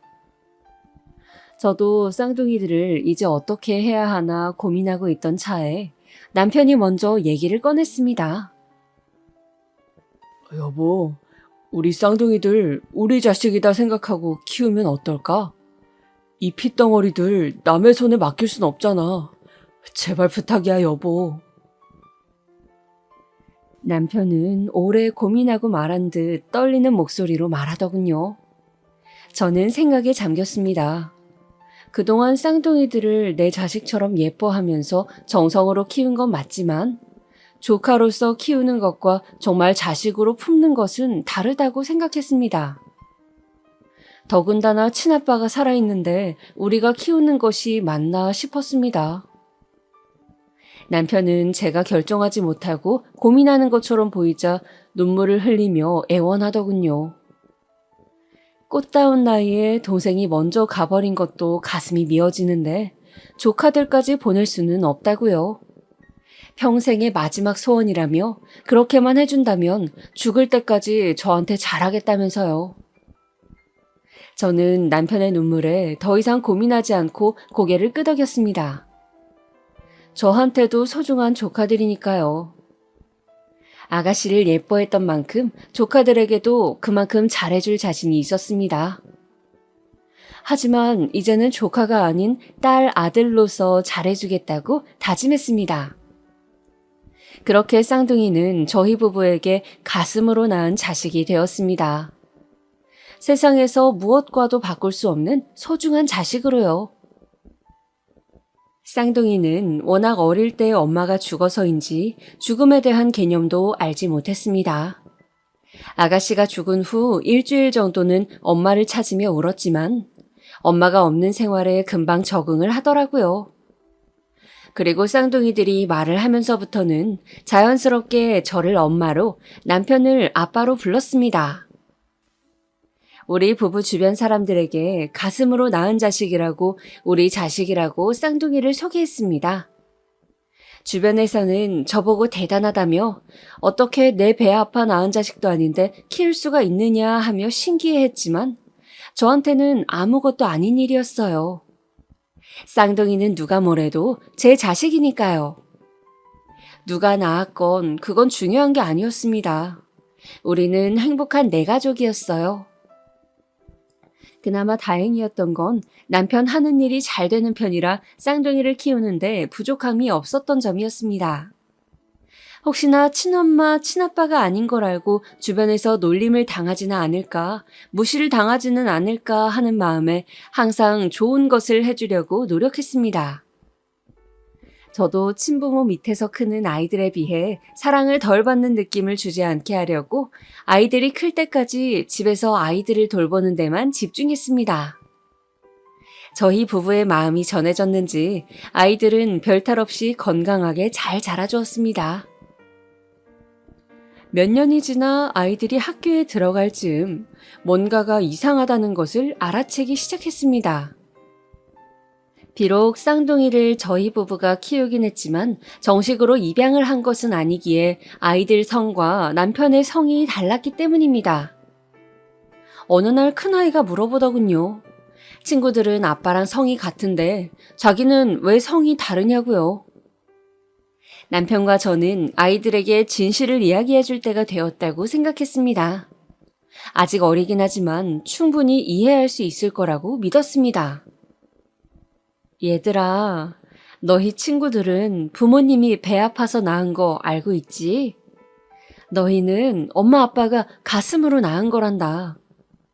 하지만 우리가 너희의 엄마 아빠라는 사실, 그리고 엄마 아빠가 너희를 사랑한다는 사실은 변함이 없어. 그리고 쌍둥이를 배 아파서 낳은 친엄마는 하늘의 별이 되어 지켜보고 있다는 이야기도 해주었습니다. 별이 된 엄마가 얼마나 예쁘고 착했는지, 얼마나 너희들을 예뻐하고 사랑했는지도 이야기해 주었습니다. 쌍둥이들은 고개를 갸웃거리며 서로를 바라보더군요. 제가 한 말을 100% 이해한 것 같진 않았지만 어렴풋이 무슨 말인지 알아듣는 것 같았습니다. 혹시 어린 마음에 너무 충격을 받거나 상처받진 않을까 걱정했는데 다행히 그런 기색은 없었습니다. 그 이야기를 하고 난 후에도 평소와 다름없이 밝게 지내더라고요. 아가씨가 죽은 후 몇 년간 연락도 없던 김서방은 쌍둥이가 학교에 들어갈 나이가 되자 갑자기 돈 봉투를 들고 찾아왔습니다. 애들 초등학교 입학 선물이라도 사주고 싶다면서요. 남편은 김서방을 보자마자 어딜 감히 뻔뻔하게 여길 찾아오냐며 이딴 더러운 돈 필요 없다고 몽둥이를 들고 김서방을 내쫓았습니다. 남편한테 얻어맞긴 싫었는지 꽁지 빠지게 도망가더군요. 사람이 참 우스워 보였습니다. 남편은 김서방이 가고 나서도 한참 동안을 씩씩거리며 화를 가라앉히지 못하더니 결국 참지 못하고 울음을 터뜨렸습니다. 그동안 쌍둥이들 보면서 동생 잃은 슬픔을 잊어보려고 노력했는데 김서방을 보니 참아왔던 감정이 터진 것 같았습니다. 저도 순간 감정에 북받쳐서 남편을 부둥켜 안고 엉엉 울었습니다. 우리는 앞으로 저 나쁜 놈에게 보여주기 위해서라도 남부럽지 않게 쌍둥이를 키워야겠다고 다짐했습니다. 김서방은 그 이후에도 가끔씩 저에게 연락을 해서 쌍둥이의 소식을 묻곤 했지만 그때마다 저는 알 필요 없다고 대답하곤 했어요. 자식 버린 아빠가 무슨 권리로 소식을 궁금해하냐고 하면서요. 김서방은 그때 아이들을 버린 것을 후회한다고 했지만 그렇다고 다시 데려갈 형편은 안 된다고 하더군요. 그래서 저는 데려갈 형편이고 자시고 추후에도 아이들을 돌려줄 생각 일절 없으니 연락하지 말라고 했습니다. 건너 건너 들리는 말로는 그때 바람났던 여자와의 사이에서 아이를 둘 낳고 살다가 이혼당했다고 하더군요. 아직도 제대로 된 직장 없이 여기저기를 전전하며 산다고요. 아가씨는 도대체 저런 놈이 뭐가 믿을 만하다고 덜컥 임신까지 해버렸는지. 뭐 지금 이런 생각해봤자 소용도 없지만요. 쌍둥이는 저희 부부의 보살핌 속에 학교에 들어가서도 무난하게 잘 자라주었습니다. 그런데 어느 날 딸아이가 학교에서 울었는지 눈이 퉁퉁 부어서 왔길래 무슨 일이냐고 물었습니다. 그랬더니 옆에 있던 큰아이가 말하더군요. 오늘 학교에서 친구들이 동생한테 너네 엄마 아빠는 친부모 아니라면서 놀렸다고요. 그래서 딸아이가 속상해서 울었답니다. 그러면서 큰아이가 하는 말이 엄마 근데 내가 그 친구들한테 뭐라고 얘기했는 줄 알아요? 우리 엄마는 나랑 동생을 가슴으로 낳았다고 했어요. 배 아파서 낳은 것보다 그게 훨씬 대단한 거라고 했어요. 저는 큰아이의 말에 감동받아서 아이들을 품에 꼭 안아주었습니다. 아이들이 언제 이렇게 컸나 싶어서 가슴이 뭉클했습니다. 아이들이 매년 어버이날마다 학교에서 만든 카네이션을 가슴에 달아줄 때면 세상을 다 가진 듯이 행복했습니다. 카네이션 밑에 달린 리본에 삐뚤빼뚤한 글씨로 엄마 사랑해요, 아빠 사랑해요 라고 써놓은 게 너무 소중해서 매년 버리지 않고 모아두었습니다. 아이들 운동회 때도 부모 참관 수업에도 모두 참여하며 아이들이 서운함을 느끼지 않도록 항상 신경 썼습니다. 나중에는 친부모 아니라고 놀리던 친구들도 너네 엄마 아빠가 제일 부럽다는 말을 했다고 아이들한테서 들었을 때에는 그래도 내가 아이들을 열심히 키우긴 했구나 하고 생각했습니다. 남들이 부러워하는 아이로 키우고 싶었거든요. 아이들을 키우면서 속상했던 일이 아예 없는 건 아니었습니다. 저는 괜찮았지만 주변의 시선이 문제였어요. 가끔 아이들을 데리고 시장에 갈 때면 어디선가 수근거리는 소리가 들려왔습니다. 아휴, 검은 머리 짐승은 거두는 거 아니라던데 저 엄마는 뭔 생각으로 저러는지 몰라. 남의 자식 둘이나 저렇게 키우면 뭐하나? 다 키워놓으면 지 친아빠 찾아갈 텐데 죽 써서 개 준다. 아이고. 이런 소리가 들려올 때마다 당장 달려가서 따지고 싶었지만 혹시 아이들이 듣기라도 할까봐 속으로만 분을 사겼습니다. 내가 보란듯이 잘 키워서 그 말들 다 후회하게 해주겠다고 수천 번 다짐하면서요. 몇 년이 흘러 아이들이 친엄마의 죽음을 제대로 인식하고 나서부터는 아가씨의 길마다 아이들과 함께 산소에 찾아갔습니다. 아이들은 너무 어렸을 때여서 엄마 얼굴도 기억을 못했기 때문에 제가 가끔 아가씨의 사진을 보여주곤 했습니다. 아이들은 엄마도 예쁘고 친엄마도 예쁘다며 예쁜 엄마가 둘이나 있다고 좋아했습니다. 아가씨 산소에 가면 아이들은 고사리 같은 손으로 접은 카네이션을 아가씨의 무덤에 올려놓곤 했습니다. 그리고선 아이들이 양쪽에서 제 손을 꼭 잡고선 한참 동안 무덤을 바라보고 돌아왔습니다.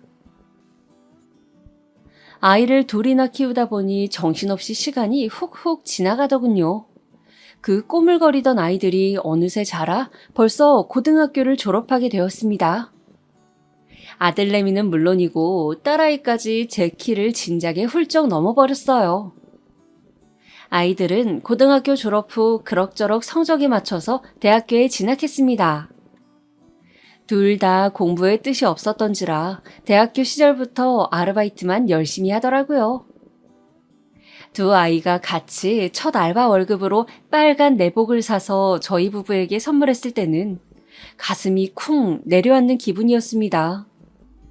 25년 전 아가씨가 첫 월급으로 내복을 선물했던 일이 선명하게 떠올라서요.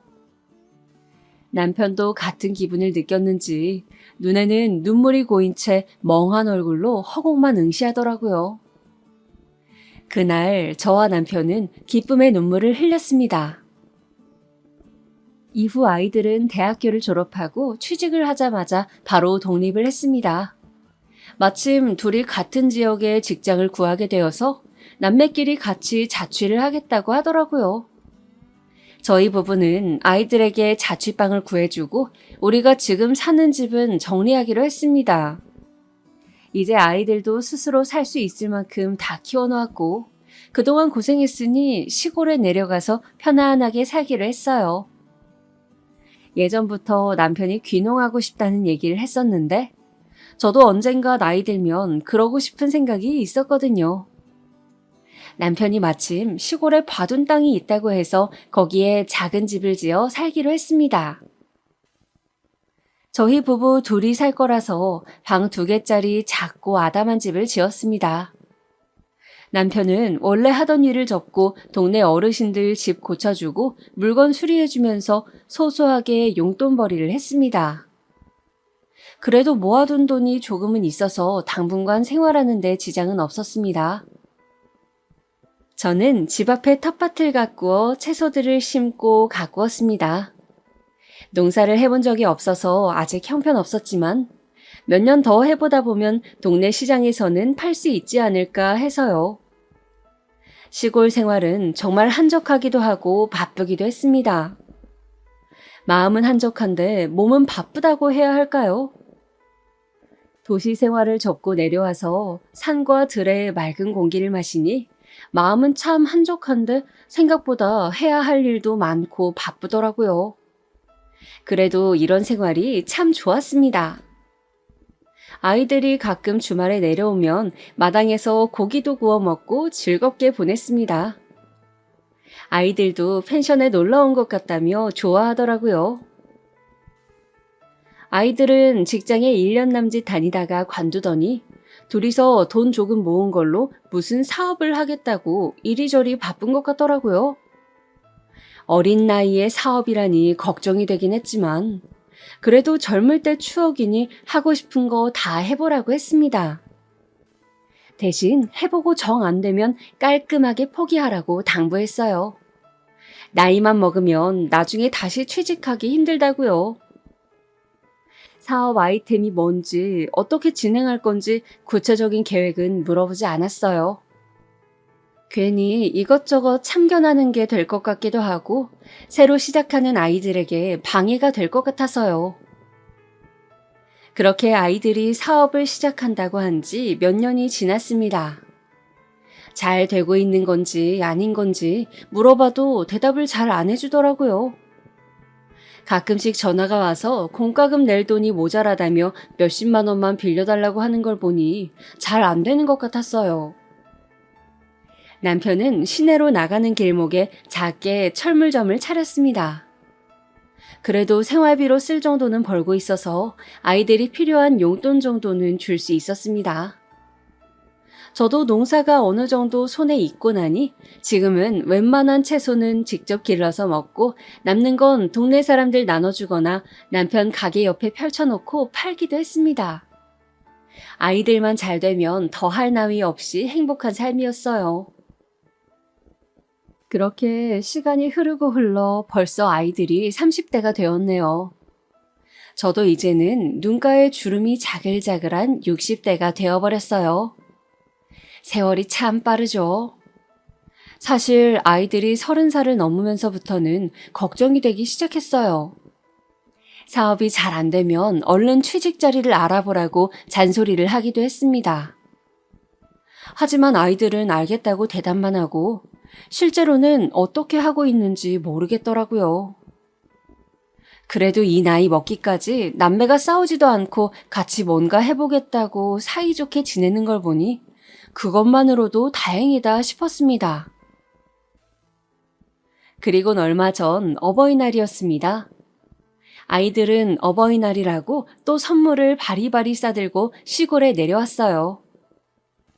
엄마 아빠 먹으라며 비싼 한우에 홍삼에 속으로는 고마웠지만 겉으로는 이런데 돈 쓰지 말고 너희 맛있는 거 사 먹는데 쓰라고 괜한 잔소리만 했습니다. 아이들은 제 속을 아는지 모르는지 싱글벙글 웃기만 하더라고요. 그러더니 아이들이 선물이 또 있다면서 작은 상자를 내밀었습니다. 저랑 남편은 상자를 같이 열어보았어요. 그런데 웬 차키가 들어있더라고요. 어머, 이게 뭐니? 엄마, 아빠, 이리로 와보세요. 아이들은 저희 부부를 끌고 뒷마당으로 데려갔습니다. 뒷마당에는 커다란 대형 SUV 차가 세워져 있었어요.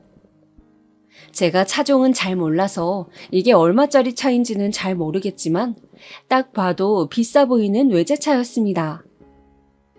저는 이게 무슨 일인지 몰라 아이들을 쳐다보았습니다.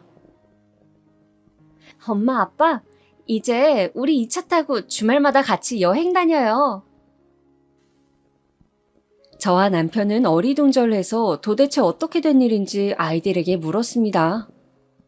아이들이 해맑게 웃으며 이실직고 하더군요. 사실 몇 년 동안 사업이 생각처럼 잘 되지 않아 접을까 하던 차에 운 좋게도 대박이 터져 큰 돈을 벌게 된 이야기를요. 지금까지도 사업이 잘 유지되고 있어서 직원도 몇 명 채용하고 서울에 어엿한 사무실도 갖추게 되었답니다. 엄마 아빠를 깜짝 놀래켜 드리고 싶어서 여태까지 돈 없는 척, 잘 안 되는 척 연기를 해왔다고 하네요. 어떻게 몇 년 동안 저희를 깜빡 속일 수가 있는지, 이게 꿈인지 생시인지 분간이 안 되었습니다. 사업이 잘 되면서 너무 바빠져서 자주 내려오지 못했다며 죄송하다고 하더군요. 그래도 이제 직원들도 많이 채용하고 어느 정도 사업이 안정되어서 주말마다 엄마 아빠 모시고 여행 다닐 시간은 된다면서요. 저희 부부는 너무 기쁜 나머지 아이들을 껴안고 방방 뛰었습니다. 아이들이 부자가 되어서 기쁜 게 아니라 부족한 엄마 아빠 밑에서 남부럽지 않게 장성해 주어서 본인들만의 힘으로 이렇게 이뤄낸 게 너무나도 대견하고 기뻐서 덩실덩실 춤을 추었습니다. 남편이 아이들의 손을 잡고 이렇게 말했어요. 부족한 엄마 아빠 밑에서 이렇게 잘 자라줘 너무 고맙구나. 너희가 잘 되니 나는 이제 죽어도 여한이 없다. 아이들은 남편 보고 아빠는 뭘 그런 말을 하냐면서 이제 좋은 일만 남았으니 오늘은 신나게 놀자며 다 큰 나이에도 깍깍 소리를 지르며 뛰어다니더라고요. 그러다가 갑자기 둘째 아이가 큰아이의 손을 잡고 손가락을 입에 갖다 대며 쉿 하더라고요. 그러자 큰아이도 조용해졌습니다. 둘은 저희를 소파에 앉힌 후 그 앞에서 큰 절을 올렸습니다. 엄마, 아빠, 그동안 저희 이렇게 사랑으로 키워주셔서 감사합니다. 순간 큰 절을 하는 아이들 모습에 아가씨의 모습이 겹쳐서 보였습니다. 저는 벅차오르는 감정을 주체하지 못하고 주책맞게 울음을 터뜨렸습니다. 남편도 울고 아이들도 울고 한바탕 울음바다가 되었네요. 한참을 부둥켜 안고 울다가 딸아이가 웃음을 피식 터뜨리니 다 같이 푸하하 하고 집이 떠나가라 웃었습니다. 앞으로의 행복만 생각하면서요. 그 이후에는 많은 일들이 있었습니다. 아이들은 바쁜 와중에도 짬짬이 시간을 내어 내려와서 저희 집 옆에 작은 집을 하나 더 지었어요. 본인들이 결혼하면 가족들끼리 주말마다 내려와서 지내겠다고요. 그냥 별장이라고 생각하면 된다네요. 아이들이 서울에 올라가 있는 평일에는 저랑 남편이 그 집에 페인트 칠도 하고 청소도 하면서 지냈습니다. 아이들이 언제 결혼을 할지 모르겠지만 언젠가는 손주도 낳고 도란도란 3대가 모여서 지낼 생각에 행복해 하면서요. 그리고 남편의 철물점은 시내에 자리 좋은 곳으로 옮겼습니다. 그 옆에는 제 채소 가게도 조그맣게 열고요. 아이들이 엄마 아빠 쾌적한 환경에서 일하시라면서 인테리어도 깔끔하게 싹 해주었답니다. 그런데 너무 돈 벌려고 고생하지 마시고 재미로만 하라면서요. 노후는 자기들이 싹 다 책임지겠답니다. 말만이라도 고맙더라고요. 아이들 사업은 그 이후에도 계속 잘 되고 있습니다. 애들한테 장사 공부는 가르친 적 없는데 그쪽으로 머리가 타고났나 봐요. 역시 아이들을 믿고 기다려주길 잘했나 봅니다. 그리고 SUV 타고 주말에 여행 가자던 약속은 집이 다 지어질 때까지 잠시 뒤로 미뤄두었습니다. 집이 완성되었을 때 동네 사람들을 불러서 잔치도 했어요. 동네 사람들이 자식 농사 잘 지었다며 한마디씩 칭찬해 주셔서 저도 모르게 어깨가 으쓱했답니다. 여기가 우리 동네에서 자식 농사 최고로 잘 지은 집 아니요. 부러워 죽겠구먼. 부럽다, 부러워. 우리랑 사돈 맺을 생각 없슈?